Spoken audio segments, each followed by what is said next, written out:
ഓശാന ഞായർ മുതൽ ഉത്ഥാന തിരുനാൾ വരെയുള്ള ദിവസങ്ങൾക്ക് ഇത്രയും പ്രാധാന്യം നൽകണമോ? വർഷത്തിലെ ഒരു ദിവസം മറ്റൊന്നിനേക്കാൾ മെച്ചപ്പെട്ടതാണോ? കർത്താവിൻ്റെ നിശ്ചയമനുസരിച്ചാണ് ദിവസങ്ങൾ വ്യത്യസ്തമാകുന്നത്. ഋതുക്കളും ഉത്സവങ്ങളും നിർണയിച്ചതും അവിടുന്നാണ്. ചില നാളുകളെ അവിടുന്ന് ഉന്നതവും സമ്പൂജ്യവും മറ്റു ചിലതിനെ സാധാരണവുമാക്കി അവിടുന്ന് തന്നെയാണ് നിശ്ചയിച്ചത്. വലിയ ആഴ്ചയിലേക്ക് കടക്കുന്ന വിശ്വാസ സമൂഹം സാധാരണ പോലെ ഈ ദിനങ്ങൾ കടന്നു പോകാൻ അനുവദിക്കുകയാണെങ്കിൽ വലിയ ആഴ്ച എന്ന പേരിനു തന്നെ അർത്ഥമില്ലാതാകും. നമ്മുടെ വിശ്വാസത്തിൻ്റെ കേന്ദ്രബിന്ദുവായ ഈശോയുടെ കുരിശുമരണവും ഉത്ഥാനവും അനുസ്മരിക്കുന്ന ഏറ്റവും പുണ്യപ്പെട്ട ദിനങ്ങളുടെ ആരംഭമാണ് ഓശാന ഞായർ. തിരക്ക് പിടിച്ച ജീവിത സാഹചര്യങ്ങൾക്കിടയിൽ പലതിൻ്റെയും പ്രസക്തി തിരിച്ചറിയാനോ മനസ്സിലാക്കാനോ നമുക്ക് സാധിക്കാതെ വരുന്നു.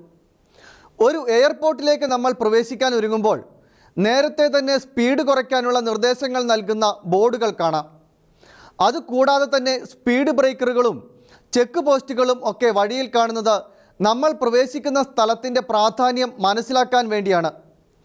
ഇന്ത്യൻ പ്രധാനമന്ത്രിയെ കാണാൻ അനേകം സെക്യൂരിറ്റി ചെക്കിങ്ങിലൂടെ നമ്മൾ കടന്നു പോകേണ്ടി വരും.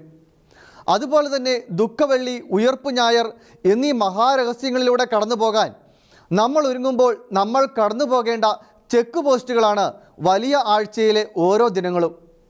ഒരു വിമാനം ടേക്ക് ഓഫ് ചെയ്യുമ്പോഴും ലാൻഡ് ചെയ്യുമ്പോഴുമെല്ലാം പ്രത്യേക നിർദ്ദേശങ്ങൾ നമുക്ക് നൽകുന്നത് നമ്മൾ അതിനുവേണ്ടി ഒരുക്കപ്പെടേണ്ടതാണ്. ഭൗമിക കാര്യങ്ങളിൽ ഇത്തരം ഒരുക്കങ്ങൾ ആവശ്യമാണെങ്കിൽ സ്വർഗീയ കാര്യങ്ങൾക്ക് എത്രയോ കൂടുതലായി നാം ഒരുങ്ങേണ്ടിയിരിക്കുന്നു. പലപ്പോഴും വേണ്ട വിധത്തിലുള്ള ഒരുക്കങ്ങളുടെ കുറവ് ഈ ആത്മീയ രഹസ്യങ്ങളുടെ ആഴങ്ങളെ തൊട്ടറിയാൻ സാധിക്കാത്തവരായി നമ്മെ മാറ്റുന്നുണ്ട്. തിരുസഭയുടെ കൽപ്പനകളിൽ ഒന്ന് ആണ്ടിലൊരിക്കലെങ്കിലും കുമ്പസാരിക്കുകയും പെസഹ കാലത്ത് വിശുദ്ധ കുർബാന സ്വീകരിക്കുകയും വേണം എന്നുള്ളതാണല്ലോ. എന്താണ് അതുകൊണ്ട് അർത്ഥമാക്കുന്നത്? നമ്മൾ കടന്നു പോകുന്ന പുണ്യദിനങ്ങളുടെ പ്രാധാന്യം തിരിച്ചറിയാനാണത്. വിവാഹ വിരുന്നിൻ്റെ ഉപമയിലെ വിവാഹവസ്ത്രം ധരിക്കാത്തയാളെ പുറത്തെ അന്ധകാരത്തിലേക്ക് വലിച്ചെറിയാൻ തിരുവചനം പഠിപ്പിക്കുന്നുണ്ട്. ഒരുക്കമില്ലാതെ ആത്മീയ വിരുന്ന് ആസ്വദിക്കാൻ നമുക്ക് സാധിക്കുകയില്ല എന്നതാണ് വലിയ ആഴ്ചയിൽ നാം ഓർമ്മിക്കേണ്ട കാര്യം. വലിയ ആഴ്ചയുടെ ചൈതന്യം ഉൾക്കൊണ്ട് മുന്നോട്ട് പോകുന്ന ഒരു വ്യക്തി തിരിച്ചറിയുന്ന സത്യം ഓശാന ഞായറും ദുഃഖവെള്ളിയും ഉയർപ്പുമൊക്കെ സ്വന്തം ജീവിതാനുഭവങ്ങൾ തന്നെയാണ് എന്നാണ്. നമ്മുടെ വ്യക്തിജീവിതവും ഇങ്ങനെയുള്ള ഇതിന് സമാനമായ അനുഭവങ്ങളിലൂടെ കടന്നുപോയിട്ടുണ്ട് എന്ന തിരിച്ചറിവ് ഒരു വ്യക്തിക്ക് നൽകുന്ന ആത്മീയ ബോധ്യങ്ങൾ അയാളുടെ വിശ്വാസ ജീവിതത്തെ പാടെ മാറ്റിമറിക്കാൻ പര്യാപ്തമാണ് എന്നതാണ് സത്യം. ഉയിർപ്പിൻ്റെ ഒരുക്കത്തിൻ്റെ ആവശ്യകത തിരുവചനം വായിക്കുമ്പോൾ വളരെ വ്യക്തമായി പറയുന്നുണ്ട്.